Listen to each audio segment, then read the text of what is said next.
दऱ्याखोऱ्यांच्या मधोमध असलेल्या सोन्याचा डोंगर नावाच्या गावात एक अनोखी घटना घडली.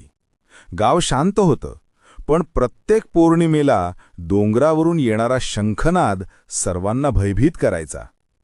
कुणालाच ठाऊक नव्हतं की तो आवाज कोठून येतो. पण वृद्ध लोक म्हणायचे, हा जयमल्हारचा इशारा आहे, संकट जवळ आलंय. एके दिवशी गावात एक तरुण घोडेस्वार आला. नाव जय, पण त्याच्या डोळ्यात एक विचित्र तेज होतं.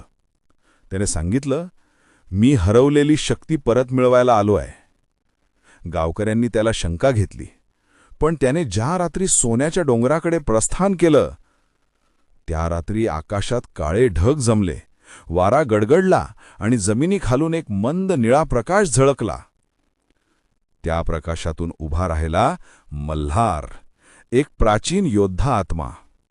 जय त्याच्याकडे पाहत म्हणाला, आता आपण दोघं एकत्र येऊ, कारण मी तुझा अपूर्ण वारस आहे. अचानक वीज चमकली आणि जयच्या कपाळावर त्रिशूळासारखी ओळ म्हटली. त्या क्षणी तो जय नव्हता, तो झाला जयमल्हार, दिव्य योद्धा, जो अंधकाराशी लढण्यासाठी जन्माला आला होता. त्या दिवशी डोंगरावर सोन्याच्या पानांनी लिहिलेला एकच शब्द दिसला, सुरुवात. आणि त्या दिवसापासून जयमल्हारची रहस्यमय गाथा सुरू झाली. कधी देवता, कधी योद्धा, तर कधी अदृश्य रक्षक म्हणून तो गावाचं रक्षण करू लागला. पण त्याचं खरं ध्येय अजून कुणालाच माहीत नव्हतं.